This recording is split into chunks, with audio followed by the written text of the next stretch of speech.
इस वीडियो में मैं आपको गंधक के तस्फिया के बारे में बता रहा हूँ और ये सुर्ख गंधक की शुद्धि के बारे में मैंने आपको बताना है।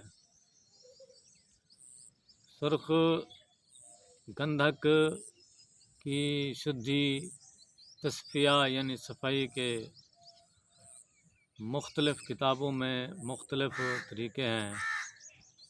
ये जो मैं तरीक़ा आपको बता रहा हूँ ये बहुत पुराने शास्त्र से बता रहा हूँ। नाटकर्णी, रमन संहिता, ये दोनों शास्त्रों से मैं आपको ये तरीक़ा शुद्धि का बता रहा हूँ। पहले मैं आपको गंधक सुर्ख का तारुफ़ करवा देता हूँ कि गंधक सुर्ख जो है वो सोना बनाने के काम में आती है। गंधक की 4 किस्में हैं, जिसमें सुर्ख, पीली, सियाह, सफ़ेद। जो सबसे कीमती गंधक है वो सुर्ख है और वो ईरान से आती है। तो आते हैं कि इसकी शुद्धि का तरीका नंबर 1 आपको मैं पहला तरीका बताता हूँ। पहला तरीका क्या है? गाय का दूध एक हांडी में आधा पेट भर दें, यानी आधी हांडी जो है वो आप दूध गाय के साथ भर दें और चारों तरफ ऊपर एक कपड़ा बांध दें। कपड़े पर गंधक जो कोब करके बिछा दें और हांडी के किनारों पर कपड़े के ऊपर आटा चारों तरफ गूंद कर दीवार की तरह से खड़ा कर दें, ताकि एक तो उस आटे पर रखा जा सके। जो आप ऊपर कढ़ाई रखेंगे या कोई भी चीज़ रखेंगे तो वो इसलिए रखेंगे कि आपने इसके ऊपर आग जलानी होती है। नीचे आग नहीं जलानी, ऊपर जलानी होती है। देगची के ऊपर पहले देगची में दूध डाल देंगे, फिर उसके ऊपर कपड़ा बांध देंगे। कपड़े के ऊपर से आटे की दीवार छोटी छोटी ऊपर उठाएंगे, तकरीबन 4 इंच दीवार ऊपर हो। वो सूख जाएगी जब, उसमें फिर उस कपड़े के ऊपर आप गंधक को जो कोब करके यानी पीस कर बिछा देंगे। फिर उसके ऊपर आपने कढ़ाई रख देनी है, जिसके ऊपर आपने कोयले के अंगारे जो है वो जलाने हैं। और जब जो है कोयले जलेंगे तो गंधक में गर्मी पहुंचेगी तो पिघल कर कपड़े से छनती हुई दूध में चली जाएगी। इसको निकाल कर पीस लें और दोबारा उसी तरह अमल करें।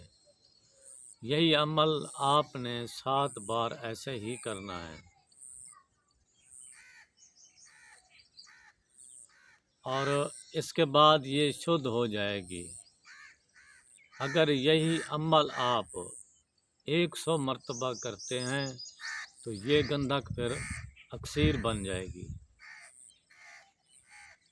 खुराक 2-3 रत्ती तक मक्खन में दें तो अच्छा है। भलाई के साथ भी लिखा हुआ है, लेकिन मक्खन में गाय का मक्खन हो उसी के साथ ये दी जाती है।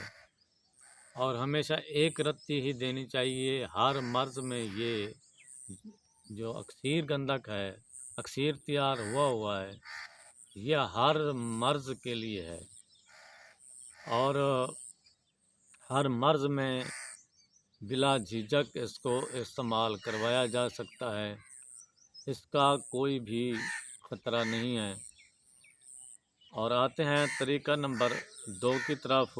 ऊपर वाली तरकीब से हांडी में दूध डालकर और कपड़ा बांधकर एक कड़छे में बराबर वज़न गंधक के घी गाय डालकर गंधक को पिघलाकर कपड़े पर डाल दो। छन कर दूध में चली जाएगी। उसी तरह से 7 बार ऐसे ही करना है और हर बार आपने घी और दूध बदलते रहना है। गर्ज है कि 7 बार ऐसे करें। अगर इसको अच्छी तरह अक्सीर करना चाहते हैं तो फिर कम अज़ कम जो है इस्तेमाल कराना चाहते हैं किसी मर्ज़ में तो 21 बार पिघला कर डालें। फिर 21 बार ऐसा करें। और अगर इसको किसी यानी धाती तामल में इस्तेमाल करना चाहते हैं तो फिर 7 बार करें ऐसा। और कम अज़ कम 3 या 4 बार भी आप कर सकते हो। फिर अर्क गुलाब या लीमू में 24 घंटा तर करो। ये बहुत उम्दा शुद्ध हो जाएगी। हर एक अद्वियात में इस्तेमाल कर सकते हैं और इसका कोई नुकसान नहीं होगा। अब आते हैं तीसरे तरीके की तरफ। गंधक को ऊपर की तरकीब से 21 बार दूध गाय में, फिर 7 बार घी में पिघलाकर भांगड़ा के रस में डालते जाओ।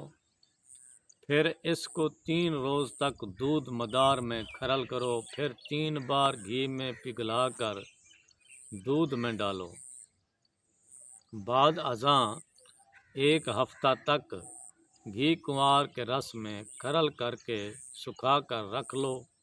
इस तरह बनाई हुई गंधक अमृत का दर्जा रखती है और खुराक जो मैंने आपको बताई है खुराक वही रहनी है। बाकी आ जाते हैं कि तकरीबन ये किताब जो है मखज़न अल मुरक्कबात के हवाले से भी इसका तस्फ़िया जो है मैं आपको बता देता हूँ। उन्होंने इसका जो है मुख्तसर तस्फ़िया लिखा है। कहते हैं कि पीस कर 7 मरतबा घी में पिघला कर दूध में डालें तो ये साफ़ हो जाएगी, शुद्ध हो जाएगी। और इसकी जो तदबीर उन्होंने लिखी है गंधक की,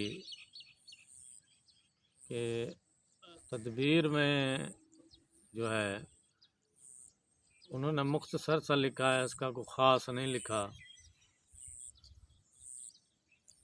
कि अगर इसको भेड़ के दूध में 5 किलो भेड़ का दूध डाल दें, 1 तोला ये हो, और उसमें तिलों का तेल डाल दें, फिर जो है आप इसको ढोल जंतर के ज़रिए से यानी कढ़ाई के ऊपर एक सरिया रख लें, उसके ऊपर पोटली बांध दें, वो नीचे जो है कढ़ाई के तल को ना लगे, 2 इंच तक ऊपर रहे और उबलता रहे। खोलते खोलते दूध जो है वो उड़ जाए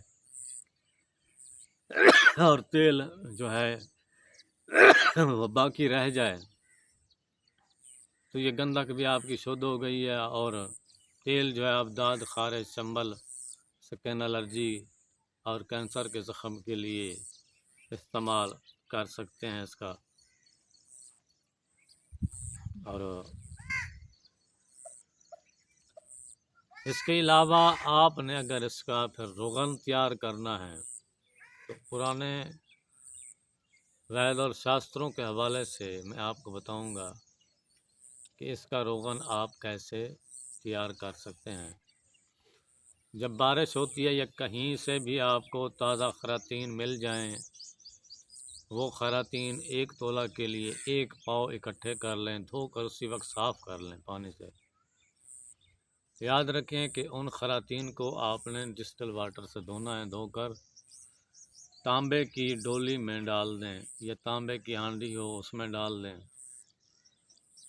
और शुद्ध की गई गंधक कम अज़ कम 7 बार वो भी उसी में डाल दें। 1 तोला, अगर 2 तोले है तो फिर आपको खरातीन 2 पाव, आधा किलो ज़रूरत होंगे। उसको ऊपर से ढक्कन देकर गिल हिकमत करें, अच्छी तरह गिल हिकमत करके सुखा कर उसके ऊपर से कपड़ा लपेट लें और फिर आप ज़मीन में जो है गड्ढा खोदें।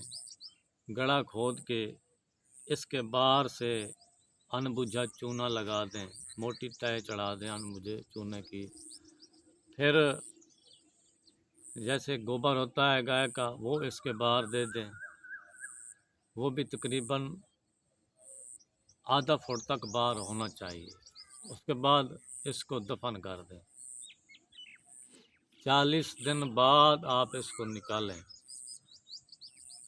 ये जो अमल है ये कीमियाई अमल में आता है। गंधक का रोगन ये कीमियाई अमल में कीमिया में इस्तेमाल किया जाता है। 40 रोज़ बाद आप इसको निकाल कर जो है वो आप जो ऊपर ढक्कन है उस हांडी का या डोली नुमा का, उसके ऊपर से ना एक पाइप लगा दें। आप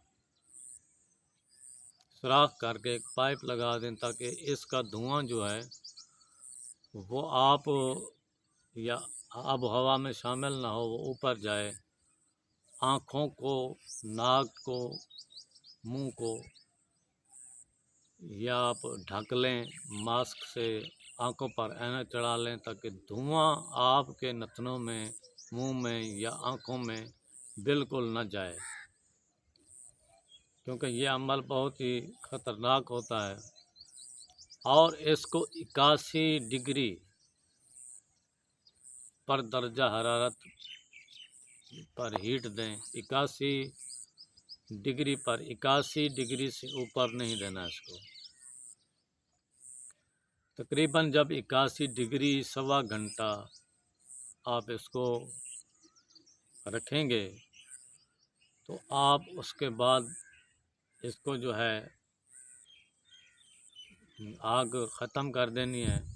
जिस चीज़ से भी आप जलानी है, गैस से जलानी पड़ेगी, साफ ज़ाहिर है आपको चेक करने के लिए। तो वो बराबर 81 डिग्री पे चलती रहेगी। 1.25 घंटा के बाद आपने उसको आग को बुझाकर तकरीबन 1 घंटा बाद डोली को वहाँ से उठाना है। और उसके बाद इसको जो है आपने ऐसा से ढक्कन खोल के जब देखना है तो इसका रोगन अंदर तैयार होगा। उस रोगन को आपने, ये 1 तोला की तरकीब बताई है, 1 पाव की है। अगर 2 तोला होगी तो फिर उसका टाइम भी उतना ज़्यादा होगा। ये 1 तोला की तरकीब मैंने रोगन की बताई है, ये आप याद रखना। और उसके बाद ये रोगन तैयार हो जाएगा। इसके रोगन का महफूज करने का यही तरीका है कि उसको शीशे की बोतल में आपने बंद कर लेना है और रोशनी से फिर बचाना है इसको फिर दोबारा से सूरज की रोशनी ना लगे तो ये इसका असर ज़ायल नहीं होगा। ये हमेशा साए में पड़ी रहे, जब इस्तेमाल के लिए उठाएं। ये हमेशा ठंडी जगह पर और साएदार जगह पर इसको रखना है।